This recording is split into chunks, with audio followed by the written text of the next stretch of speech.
In this video, we're going to look at out-of-bounds mechanics for the lead and the trail official. So to get an example of a correct out-of-bounds whistle and restart, we're going to look at the lead official here as white takes a shot on goal and it misses going out of bounds on the end line. So here the white player passes to his teammate. We have a miss out of bounds, and now we have a nice, easy out of bounds here for the lead official. He does a very fine job signaling and restarting play. Let's look at that one more time. Here's the shot. Dead ball signal with the whistle, a directional point, and then hand back up to signal dead ball and to be ready for the ensuing restart.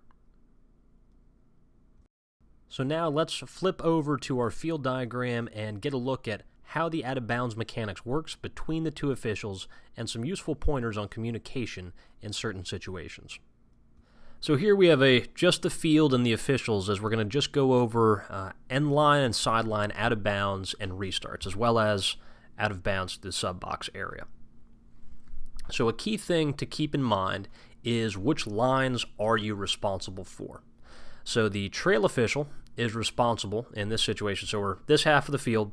Trail official is responsible for this whole sideline, and the lead official is responsible for this whole end line, as well as this sideline, blowing it out of bounds. Now, if we were to take this over to the other side of the field, then the lead official would have the end line, the sideline, and our trail official would have this entire sideline. So two-person, it's fairly simple for which lines you have to know as. If you're the lead, you have the end line and the sideline that's behind you. If you're the trail, you have the sideline and the end line on the other side of the field. So that's for blowing the ball out of bounds. So again, we come out this direction, ball's out of bounds, lead official runs out. Very simple out of bounds mechanics. Whistle, hand in the air for the dead ball, point the direction of play, say who's getting the ball, and then hand goes back into the air and we step onto the field, player with the ball, restart it. So along this sideline in settled play, so we won't worry about transition in this video, but in settled play, lead official has the restarts for this whole sideline and pretty much every area along this wing line. Blowing it out of bounds, certainly, and blowing it inbounds, here's where things can get a little bit tricky. So let's say that there was a quick shot, lead official's on goal line, and he runs hard because it's a contested end line play. But the ball is ricocheting well on out to the cone. And maybe he gets to about here, right? And the ball goes out of bounds. And he's on the line. Great. And dead ball, point the direction, it stays for the offensive team. And maybe the trail official, more than likely, is also moving his way out on this side too. So if the ball came out of bounds here, it's in the alley, maybe it squirts out really far away. This is one where it's kind of a bit of a gray area, but the trail official can take this restart if it's communicated between the two officials. So it's never so much getting locked into mechanics where lead has to take this restart, because what could happen in this situation is we have a quick pass over, shot goal, and if the lead was still here on the restart, he's going to have a mighty hard time restarting play and running all the way over. Where, if we have ball out of bounds, he kills it. Player steps it in. Maybe he was going to go get the ball well out of bounds here. Lead official's working a little bit out this way. Trail official, he's got enough angle and vision to be able to blow this inbounds. Now, again, primarily it's the lead official. Sometimes it's appropriate to communicate this out. So if this was the lead official and you're jogging away, it's like, hey, you've got it, right? So that's one area, just as kind of pretty much by this cone. And it's the same on the opposite side of the field. We'll show you here.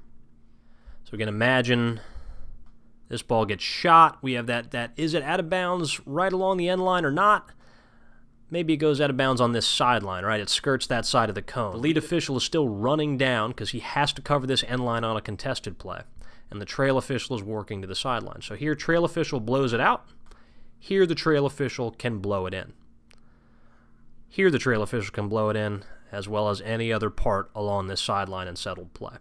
And again, it's a communication factor. If the trail realizes he's got to see some other stuff over here, he may blow the ball out, come on up and signal the lead, who's right on this side, and maybe the players decided not to pressure this as much, and the lead can take this restart. So this area around this cone and the area around this cone get a little bit funky sometimes, but it's, again, primarily the lead's restart if it's on the end line, primarily the trail's restart if it's on the sideline, but there are some game situations where it's appropriate to communicate between one another, either with a point or by tapping your chest to say, I got this restart.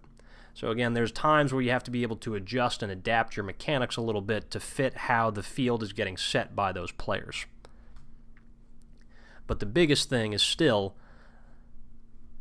kill the play on your sideline, kill the play on your end line. So you have to know your lines, and you have to be able to stop play with authority and then restart play according to the rules you're under. So one last thing in this video, and again, if you're looking for more stuff on transition, the video for that you can check out on the Central Hub as well, or link through on your mechanics manual. So here we're going to talk about one transition play that does stand out because it's just a little bit different, and it's where really the only time on the field that we really do slow up the restart, and that is the ball coming out of bounds on the sub box. Let's say there was a mispass or a deflection or something, and the ball squirts out of bounds, but we're going to be going towards this goal, right? So lead official has this sideline, kills it, okay, awards possession to the offensive team, and starts dropping down towards goal.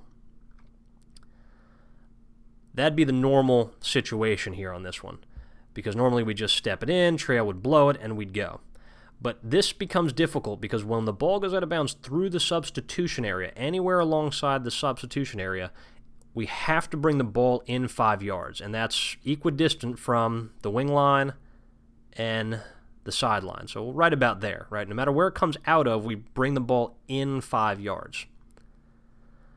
So instead of killing the play and jogging away, lead official probably is going to want to stay here for a little bit because trail's going to have a tough old time. We don't want the trail to come in here to have to deal with this. Trail's going to probably be in towards the field a little bit so he can see better. But here the lead official is going to want to communicate to these players and as well as to the coaches as well. Whoever's got that ball, bring it in 5. Keep it there. Freeze your feet. Everyone give him 5 yards if we're under NFHS rules. And then once that is set, now we can point ready and drop on down. And the trail official can do one final check and restart play. So in this situation, it's a little bit of a transition one, but this can happen during settled play as well. If you have a ricochet out of here and a chase for it, lead official's going to run up. Ball's going to come out of bounds. Offensive team is closest to it, so we step it back in. Lead official wants to make sure that we are 5 yards away. This is not a time to rush. There is no reason to rush at all because the point is to have a clean restart for both teams. The defensive team is going to want that restart held up. The offensive team is going to want to go, go, go, go. The important thing is that you, on all restarts, only restart play when you are ready and the crew is ready, because that's always going to ensure a fair restart to both teams throughout the entire game. So again, always bring it in 5 and slow things up a little bit just to make sure everyone knows what is going on if the ball goes out of bounds through the sub-box area. Don't forget to view more training videos on the U.S. Lacrosse Central Hub at uslacrosse.arbitersports.com and like our Facebook page at facebook.com/menslaxofficials.